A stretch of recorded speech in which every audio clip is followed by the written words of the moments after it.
अंकिता लोखंडे सध्या कायदेशीर अडचणींमध्ये अडकलीय। अभिनेत्री रोजलिन खान हिने तिच्या विरोधामध्ये मानहानीचा खटला दाखल केलाय। हा वाद सुरू झाला अभिनेत्री हिना खान आणि तिच्या कॅन्सरवरील उपचारांवरून। नेमकं हे सगळं प्रकरण काय आहे पाहूया। हे सगळं प्रकरण सुरू झालं जेव्हा रोजलिन खान हिने एका मुलाखतीमध्ये असा दावा केला की हिना खानचा कॅन्सर हा केवळ एक पब्लिसिटी स्टंट आहे। तिच्या या वक्तव्यामुळे सोशल मीडियावर मोठा वाद निर्माण झाला।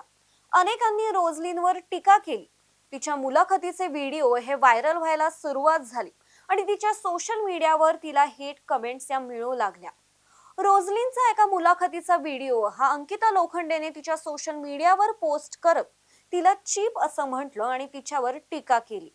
यानंतर अंकिता आणि रोजलिन यामध्ये वाद सुरू झाला। रोजलिनने अंकिता लोखंडे विरोधामध्ये एक मुलाखतीमध्ये वक्तव्य केलं की जी बाई जिच्या एक्स बॉयफ्रेंडच्या मृत्यूचा फायदा बिग बॉस मध्ये घेऊ शकते ती मला खालच्या पातळीबद्दल शिकवतीये। त्यानंतर रोजलिनने तिच्या इंस्टाग्रामवर न्यायालयीन कागदपत्रे शेअर करत अंकिता विरोधात कायदेशीर कारवाई केल्याची माहिती दिली। रोजलिन खान ही स्वतः एक कॅन्सर पीडित आहे। 2022 मध्ये तिला कॅन्सर झाला होता आणि त्यावर तिने यशस्वीरित्या मात केली। त्यामुळे हा विषय गंभीर आहे असं ती म्हणाली। हिना खान फक्त सहानुभूती मिळवण्यासाठी आणि एक पीआर स्टंट आणि बातम्यांमध्ये राहण्यासाठी हा सगळा प्रकार करतीये असा ती दावा वारंवार तिच्या मुलाखतींमध्ये करत आलीये। रोजलिन खानने स्पष्ट केलं की हिना खानच्या 15 तास चाललेल्या शस्त्रक्रियेबद्दल आणि तिच्या उपचारांबद्दल विचारलेल्या प्रश्नांची मला हिना किंवा तिच्या रुग्णालयाकडून कोणतीही उत्तर मिळत नाहीये।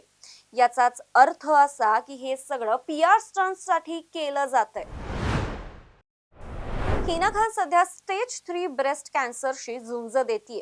ती तिच्या उपचारांबद्दल सोशल मीडियावरून आपल्याला माहिती देत असते। मात्र या वादावर अद्याप तिची कोणतीही प्रतिक्रिया आलेली नाहीये। अंकिता लोखंडे विरोधात दाखल झालेल्या मानहानीच्या खटल्याबाबत पुढे काय होतं याकडे आता सगळ्यांचंच लक्ष लागून आहे। या वादामध्ये आणखीन कोणती नवीन वळणं येतात हे पाहणं महत्त्वाचं ठरणार आहे। अशाच ताज्या आणि महत्त्वाच्या बातम्यांसाठी पाहत रहा टॉप न्यूज मराठी। आपला महाराष्ट्र, आपली बातमी।